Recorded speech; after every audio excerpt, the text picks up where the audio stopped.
नमस्कार, स्वागत है हमारे आज के एपिसोड में। आज का एपिसोड हम शुरू कर रहे हैं अपने होटल के रिसेप्शन से। कारण ये है कि हमने इस होटल में कल राजगीर हम कल आ गए थे और एक होटल हमने ऑलरेडी ले लिया था, पर वो कमरे हमें थोड़े से पसंद नहीं आए थे, तो हम मार्केट घूमने के लिए निकल गए थे और ये बस स्टैंड के जस्ट पास हमें एक होटल मिल गया जिसका नाम है सागर इन। तो यहाँ पे हमने एक रूम अभी चेक इन किया है और एक रूम लिया है इनका। हमें रूम भी ठीक लगा और थोड़ी सी सफाई भी है, क्योंकि ज़्यादातर हमने पटना और ये राजगीर जितना एरिया यहाँ पे देखा है, ज़्यादातर जो होटल में सबसे कॉमन शिकायत है वो है पान के और गुटखे की धब्बे की, तो वो हमें यहाँ नहीं मिली। रूम भी अच्छा था। इनके मालिक से हमारी कल रात को बात हुई थी मिस्टर प्रवीण जी से, तो वो भी आदमी हमें बड़े अच्छे लगे। तो अभी हम शुरू करते हैं आज का दिन, आज का ट्रिप राजगीर का, और चलते हैं राजगीर घूमने के लिए। कल रात बारिश हो गई थी तो थोड़ी सी धुंध है, मौसम भी बहुत ठंडा है, तो अभी हमने डिसाइड किया कि पहले हम नालंदा चलते हैं और नालंदा घूमते हैं। तो राजगीर बस स्टैंड से हमने बस कर ली है, लोकल सिटी बस है, जिससे कि हम नालंदा जाएंगे। नालंदा पहुंचने में मेरे ख्याल से जो दूरी है राजगीर से नालंदा की तकरीबन 20 किलोमीटर है, तो मुश्किल से लगने चाहिए आधा घंटा। और ये बिहार की बसें पता नहीं कितना टाइम लेगी। तो अभी चलिए चलते हैं पहले नालंदा और फिर हम आपको बताएंगे नालंदा के बारे में। तो ये मैंने गलती से बता दिया था कि राजगीर से नालंदा की जो दूरी है वो 20 किलोमीटर है। दूरी है 13 किलोमीटर और ये बस वाले ने हमसे लिए हैं 20 रुपये। नालंदा और राजगीर के एकदम जस्ट बीच में पड़ता है सिलाव, जहाँ का खाजा है फेमस है, तो वो खाजा भी हम लेंगे लौटते वक्त। तो अभी तो फ़िलहाल नालंदा चलते हैं। तो ये बस वाले ने हमें मेन रोड पे उतार दिया। यहाँ से आप ये देख रहे हैं नालंदा का गेट, यहाँ से तकरीबन 1 किलोमीटर अंदर जाना पड़ेगा, 1-1.5 किलोमीटर अंदर जाना पड़ेगा। उसके लिए हम एक ई रिक्शा करते हैं और फिर चलते हैं नालंदा यूनिवर्सिटी।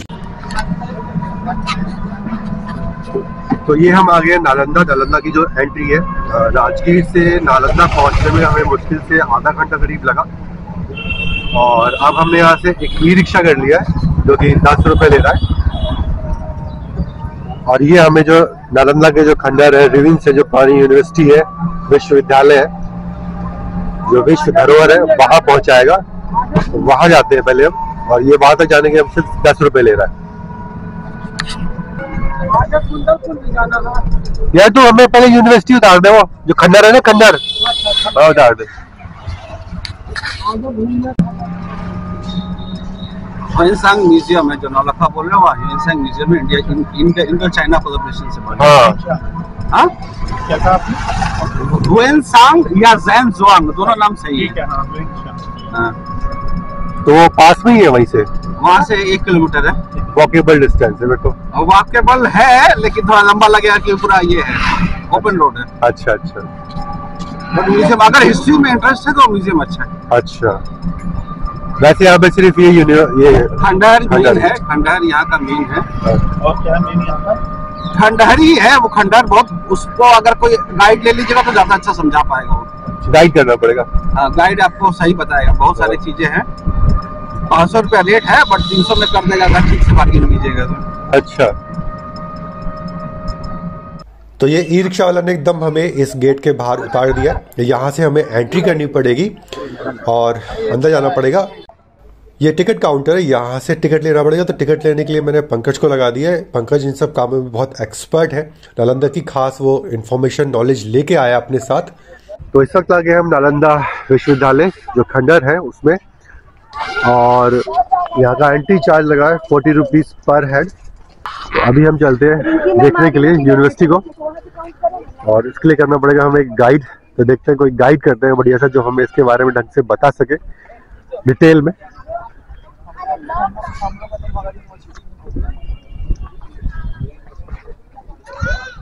तो ये सामने आप देख रहे हैं बहुत बड़ा एक पार्क है, ग्रीन बेल्ट है।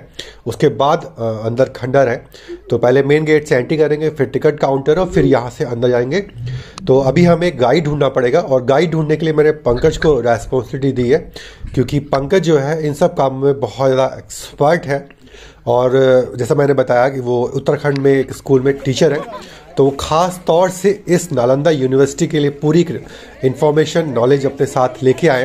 हालांकि वो मुझे मना कर रहा है कि गाइड मत करो, मैं ही घुमा देता हूँ, बट फिर भी हम एक गाइड कर लेते हैं। तो पंकज जो है पहले गाइड ढूंढ के लाएगा हमारे लिए। तो मैंने पंकज को ये भेज दिया है गाइड ढूंढने के लिए।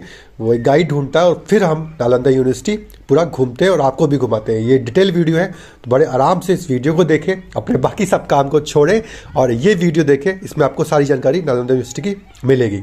तो अभी आ गए हम नालंदा यूनिवर्सिटी और यहाँ पे हमें गाइड मिल गए मिस्टर अनिल। तो ये हमें पूरी यूनिवर्सिटी घुमाएंगे और दिखाएंगे, उसके बारे में बताएंगे। तो अनिल जी चलिए आप हमें पहले यूनिवर्सिटी का पूरा ग्राउंड लगवा दीजिए और जो इसकी डिटेल है वो आप हमें बता दीजिए। तो कहाँ से शुरू करते हैं? प्रथम मैं गाइड की हैसियत से आपका स्वागत करता हूँ। मेरा नाम अनिल कुमार है। मैं यहाँ 1995 से गाइड के रूप में हूँ। ये नालंदा बौद्ध विश्वविद्यालय है जिसकी कहानी बुद्ध भगवान के समय से शुरू होता है। यहाँ पहले आम का बागीचा था, यहाँ भगवान बुद्ध आए थे। बुद्ध ने 2 शिष्य यहाँ बनाया, मोगलाना एंड शारिपुत्र। सबसे पहले यहाँ शारिपुत्र का स्तूप सम्राट अशोक ने बनाया, जो नालंदा की सबसे मेन इमारत है। किताबों में, अखबारों में यही छपी होती है। ये सम्राट अशोक ने बनाया। उसके बाद ये नालंदा विश्वविद्यालय को सम्राट कुमार गुप्त ने बनाया था 5वीं शताब्दी में। 7वीं शताब्दी में हर्षवर्धन, 9वीं में राजा देवपाल ने इसका पूरा विस्तार किया था। ये 10 किलोमीटर लंबा और 5 किलोमीटर चौड़ा था।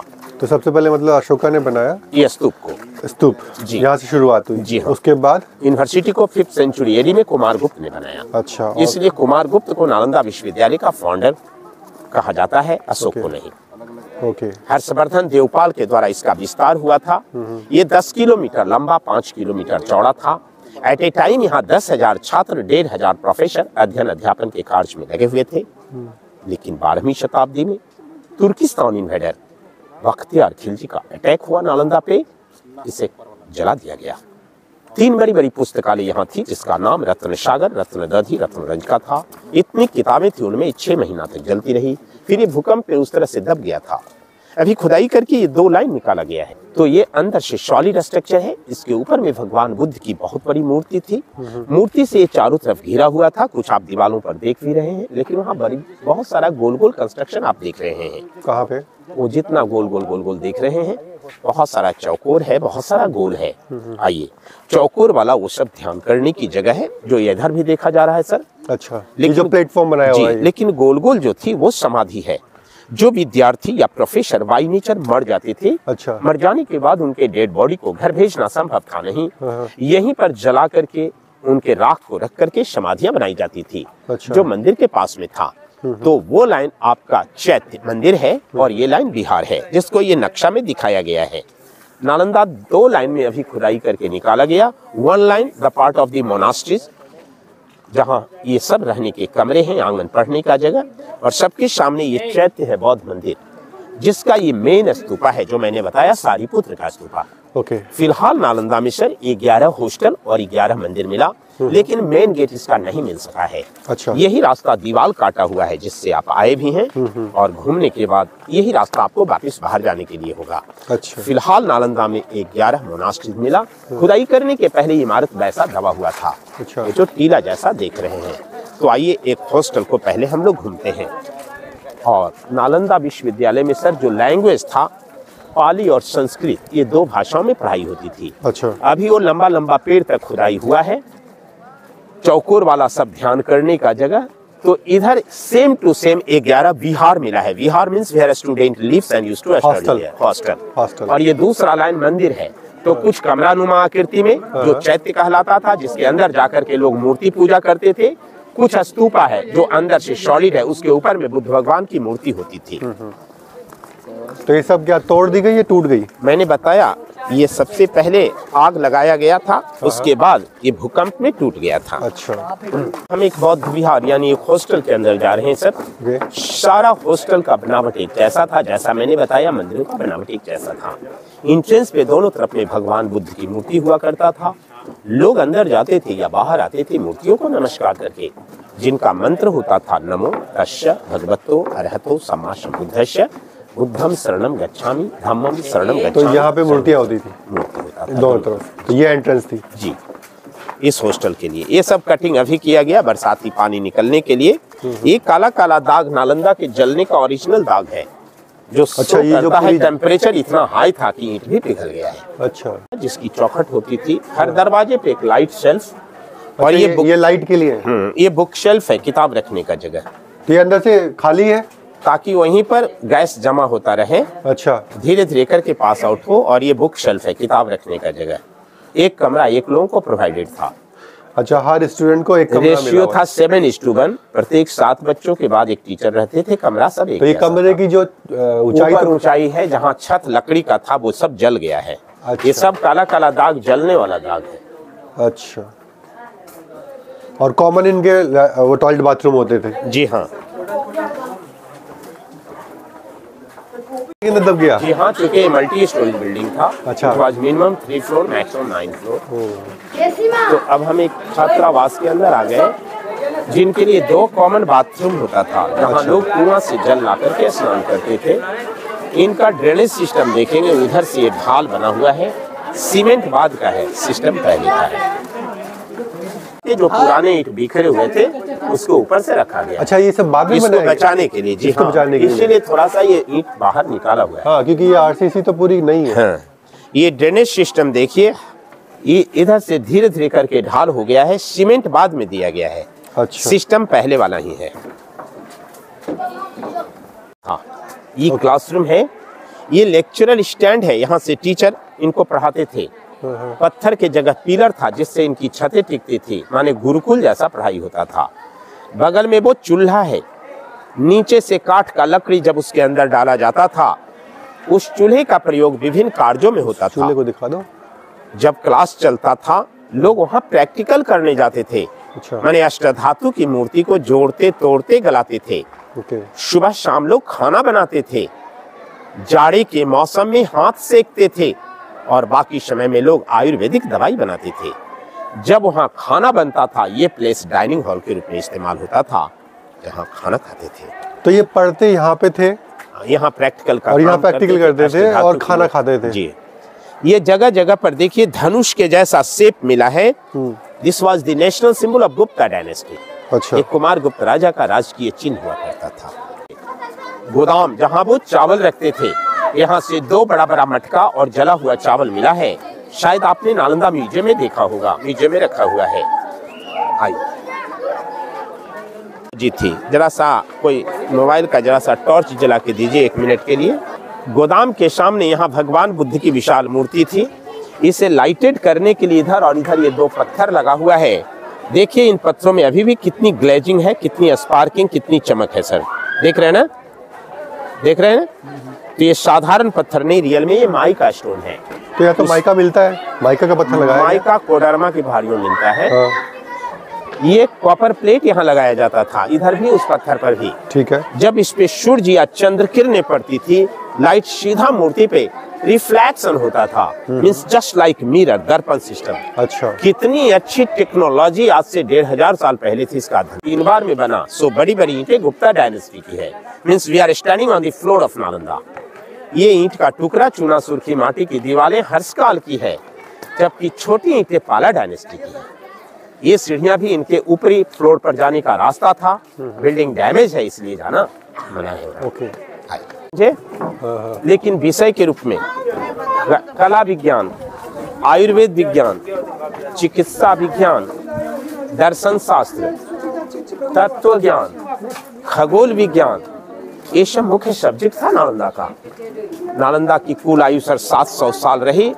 यहाँ कुछ जो बड़े बड़े स्कॉलर हुए, उनमें नाम शांति देवा, शांति रक्षिता, आर्य देवा, वसुबंधु, अशंगा, धर्मकीर्ति, सुविष्णु, नागार्जुना, चंद्रकीर्ति, शीलभद्रा, अतीसा नाम आता है, जो नालंदा की हायर स्कॉलर थे। लंबा पेड़ तक हुआ है।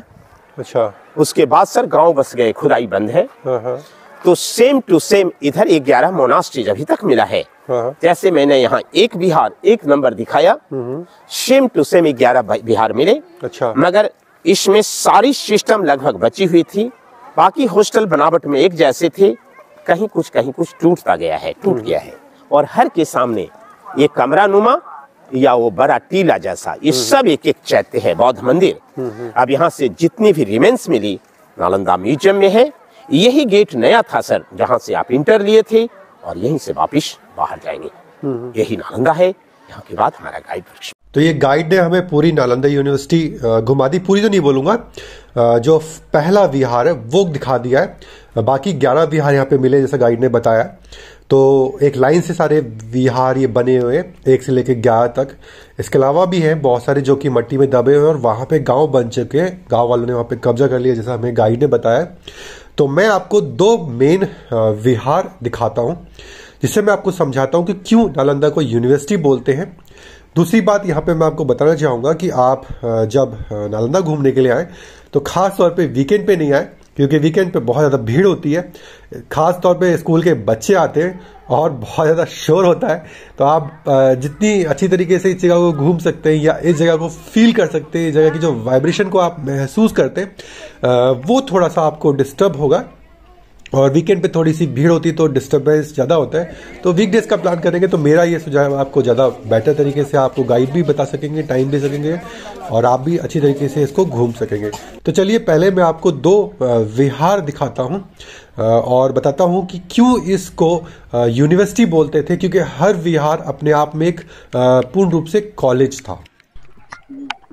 इस वक्त है हम लोग विहार संख्या 7 में और जितने ये बिहार जो अलग अलग मैं जिनमें गया हूँ 1 से लेकर 11 तक में, तो मैं देख रहा हूँ कि इनका जो बेसिक स्ट्रक्चर जो बनाया हुआ है सबका लगभग सेम है कि चारों तरफ रूम है, बीच में कॉरिडोर है, बरामदा है, कुआं है, मंदिर है, सेम हर स्टूडेंट के लिए एक कमरा अलॉट है। बट जैसे कि अगर देखा जाए तो मेरे को लगता है कि ये जो बिहार है ये अब उस समय में हर बिहार एक अलग पर्पस के लिए बना होगा, यानी कि अलग स्टडी के लिए बना होगा, जैसे फिजिक्स के लिए, केमिस्ट्री के लिए, मैथ के लिए, पाक कला के लिए, आयुर्वेद के लिए, जो अलग अलग सेक्शन, क्योंकि हर बीच का जो सेक्शन है जहाँ पे जो बरामदा है, लेक्चर होता है, वो सबका डिज़ाइन अलग अलग है, एक सा नहीं है। कहीं पे नालियाँ बनी है, कहीं पे अलग से कुंडे बने हुए हैं, कहीं पे भट्टियाँ बनी हुई हैं। तो इससे मालूम चलता है कि हर बिहार अलग एजुकेशन के लिए था। तो अगर देखा जाए तो हम ये बोल सकते हैं कि बिहार का मतलब हो गया कॉलेज और ये जो पूरा का पूरा एरिया है वो यूनिवर्सिटी, जिसको बोलते हैं नालंदा यूनिवर्सिटी। तो नालंदा यूनिवर्सिटी के अंदर 11 कॉलेज थे जो कि खुदाई में अभी निकले और हो सकता है और भी बहुत ज़्यादा होंगे। तो आप आइडिया लगा सकते हैं कि कितनी बड़ी एक ये यूनिवर्सिटी थी और कितना बढ़िया उसका काम था।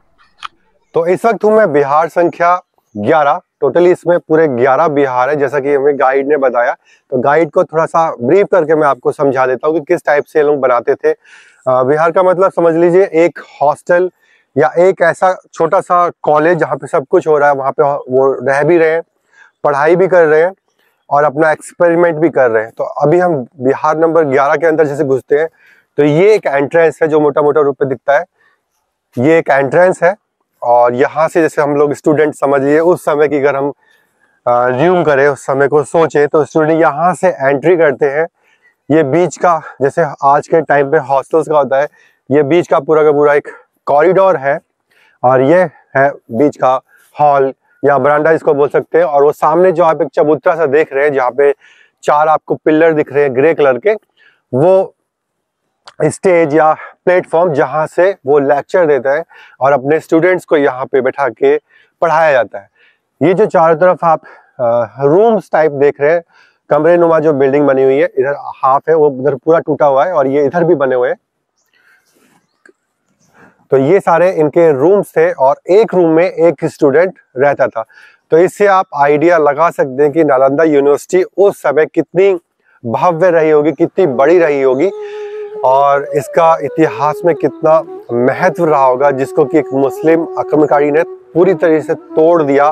कितनी बेशकीमती यहाँ पे किताबें रखी थी, अगर वो आज होती तो कितना बढ़िया होता और वो कितनी किताबें हमारे काम आती। तो इस तरीके से हमारा नालंदा यूनिवर्सिटी का जो ट्रिप है आज खत्म होता है। अब हम जाएंगे यहाँ से सिलाव, जो कि राजगीर के बीच में पड़ता है। सिलाव का खाजा बड़ा फेमस है, तो वहाँ का हम थोड़ा सा खाजा ट्राई करेंगे और फिर सिलाव से जाएंगे वापस राजगीर।